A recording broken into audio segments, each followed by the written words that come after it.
Bonjour Lydia Guérousse. Bonjour, vous étiez la porte-parole du Parti des Républicains de Nicolas Sarkozy. Vous ne l'êtes plus aujourd'hui, vous êtes toujours membre du bureau politique des Républicains, le parti d'opposition en France, publié donc Je suis Marianne, plaidoyer pour la République et pour la laïcité. C'est un brûlot. Vous dénoncez finalement les renoncements de la République et vous dites aujourd'hui la République ne défend plus ceux qui la défendent. Exactement, dans ce livre qu'on peut qualifier de pamphlet ou de brûlot, parce que c'est vrai que je n'ai pas ma langue dans ma poche et que j'écris de manière très directe les choses. Je raconte cette France qui rase les murs aujourd'hui, cette France où les défenseurs de la laïcité sont devenus les intégristes, où on détruit l'école petit à petit, l'école qui permet aux enfants de s'élever et de concrétiser la fraternité. On entendait ce matin Manuel Valls dans ses vœux à la presse qui disait tout son désir de défendre la laïcité aujourd'hui en France. Oui, Manuel Valls dit beaucoup de choses. Il parle souvent de laïcité, mais malheureusement, dans les faits, faut-il lui rappeler qu'il est le Premier ministre et qu'au sein de son gouvernement, Najat Vallaud-Belkacem, par exemple, l'une de ses premières décisions en tant que ministre de l'Éducation nationale a été de permettre aux mères accompagnatrices lors des sorties scolaires de venir voiler, donc de revenir sur la circulaire Chatel. Ceci est un recul sur la laïcité, un recul concret. Il aurait pu l'empêcher. Faut-il rappeler à Manuel Valls aussi qu'il a reçu avec le ministre de l'Intérieur à la table de la République des leaders communautaristes et des islamistes au mois de juin, y compris des personnes qui avaient qualifié l'attentat de Saint-Quentin-Fallavier et première décapitation en France de conflit salarié entre un salarié et un patron. Voilà, je crois que la France doit cesser avec les grands discours, passer aux actes, rétablir une République intègre et rigoureuse parce qu'on ne doit plus raser les murs, on ne doit plus baisser la tête, on doit être absolument fiers de nos principes et de nos valeurs. La laïcité s'applique aujourd'hui, Lydia Guérousse, en France. Écoutez, la laïcité, elle s'implique, mais la laïcité, elle est surtout malheureusement aujourd'hui dominée par, je dirais, les exceptions. Lorsqu'on parle de laïcité, on est tout de suite catalogué comme à l'extrême droite. Regardez ce qu'on fait d'Elisabeth Badinter. On parle des voiles, on parle du voile, on parle des repas dans les cantines. Oui, mais justement, lorsqu'on parle du voile à l'université, j'avais soutenu cette proposition. Je veux que le voile à l'université soit interdit et que l'université soit sanctuarisée comme l'ensemble de l'école. On m'a dit que j'étais de l'extrême droite. Or, peut-on accepter que des jeunes filles vêtues de cette manière-là aillent à l'université en France? Non. Il y a des cas comme ça de jeunes filles à l'université en France? Oui, est-ce que cette proposition a été soutenue? Non, parce que je passais pour l'intégriste. Voilà, on est dans une France qui marche sur la tête. Et moi, je le dis sans détour dans ce livre. Les menus de substitution, on a affaire à des écoles dans des quartiers. Évidemment, ce n'est pas les quartiers où les élites emmènent leurs enfants. C'est des écoles des quartiers populaires où les enfants refusent de manger de la viande, y compris lorsque c'est de l'agneau ou du bœuf. Je pense que la République doit se réimposer dans ces cas-là et dire stop. Oui. Nous n'acceptons pas ces dérives-là. Alors, il y avait Najat Vallaud-Belkacem, vous faites allusion à la ministre de l'Éducation nationale, est invitée sur une mission de nos confrères de Canal+, où il y avait une personne qui a été présentée par la presse comme étant intégriste, qui a affirmé qu'il refusait de serrer la main des femmes et qui n'a pas condamné clairement l'État islamique. La réaction de Najat Vallaud-Belkacem était très critiquée. C'était consternant.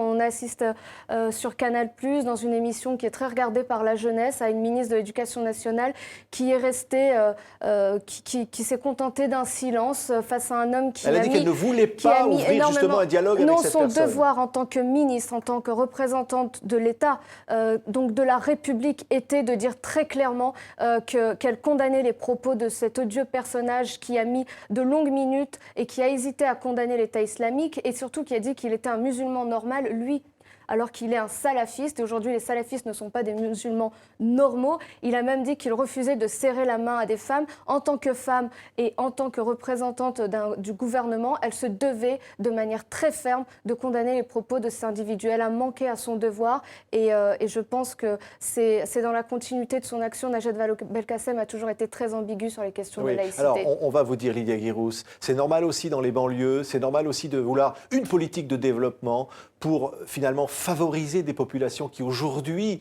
subissent une sorte de violence sociale. Mais évidemment qu'il faut mener une politique dans les quartiers, mais la politique de la ville, ça ne peut pas être un puits sans fin. Et je considère qu'il y a un tabou qu'il faut briser aujourd'hui. Il y a une partie de la population, on a l'impression en France, qu'on n'a pas le droit de leur dire qu'ils ont également des devoirs et qu'ils sont aussi responsables de leur situation. Vous savez, à qui vous faites allusion, Lydia Guérousse ? Il y a une partie de la population, on n'a pas le droit de leur dire lorsqu'une personne est issue de l'immigration ou de confession musulmane, il y a une espèce de tabou qui veut que l'on ne peut pas devrait lui dire certaines vérités. Or, vivre dans un quartier populaire, c'est difficile. Être issu de l'immigration, c'est difficile pour faire les choses en France, pour s'intégrer, pour trouver un travail, c'est plus difficile. La discrimination est quelque chose qui existe. Néanmoins, ce n'est pas impossible lorsqu'on se prend en main. Et il y a des personnes qui sont issues de ces quartiers et qui sont dans la classe moyenne aujourd'hui, qui ont de très belles situations. Donc c'est possible en France parce que notre République est extrêmement généreuse. L'éducation est gratuite en France, y compris dans le supérieur. Beaucoup de choses sont possibles, mais ces gens doivent aussi se prendre en main et les quartiers ne peuvent pas être un puissant fond où on déverse des milliards et des milliards chaque année. Oui, le terrorisme qui a frappé, et vous en parlez évidemment dans ce livre, qui s'est rajouté aux attaques contre Charlie Hebdo le 13 novembre dernier. Ça change la donne aujourd'hui, Lydia Guirous, de cette France-là? Mais aujourd'hui, il a fallu ces 130 victimes qui n'ont rien fait d'autre que de vivre à la française, de profiter des plaisirs d'une terrasse parisienne et qui ont été lâchement assassinés par ces terroristes pour que certains se réveillent. Au mois de janvier, on leur avait trouvé des excuses sociales en parlant de ghettoisation, en parlant d'apartheid social. Maintenant, ça commence un peu à ouvrir les yeux, mais ce que je crains, c'est que la France retombe dans ses travers. C'est-à-dire qu'au bout de 15 jours, on recommence à parler d'excuses sociales, on recommence à dire que finalement, ce ne sont pas des bourreaux, mais ce sont des victimes. Là, par exemple, le débat sur la double nationalité, la réforme constitutionnelle, sur la déchéance de nationalité des terroristes. Alors là, encore une fois, je suis assez déçue, puisque le président de la République l'avait promis devant la représentation nationale, devant les Français, et puis devant, suite à la dépouille des 130... Ce sera maintenu pour tous les Français. Victimes. Alors, on avait parlé des binationaux, et puis maintenant, on nous parle de déchéance partielle et de déchéance totale, comme pour ne pas utiliser le terme de binational. Voilà, c'est vraiment une espèce d'enfumage et l'art de ne pas dire les choses. Et la France se meurt de cet art de ne pas dire les choses, de cet art de ne pas nommer les choses. Disons les choses clairement aujourd'hui. C'est de cette manière-là qu'on luttera de manière efficace. C'est-à-dire que vous êtes favorable à la déchéance de nationalité? Oui, pour les binationaux? Pour les personnes qui commettent des actes de terrorisme, bien sûr. Je suis binationale et je n'ai aucun problème à dire que lorsqu'on est un ennemi de la France, on ne mérite pas la nationalité française. Mais ça ne changera rien au terrorisme. Évidemment, mais c'est un symbole très important et surtout c'est une promesse qu'ils ont faite devant les familles des 130 victimes de novembre. Est-ce qu'on peut revenir sur une promesse faite devant... Beaucoup de membres des Républicains ne voteront pourtant pas.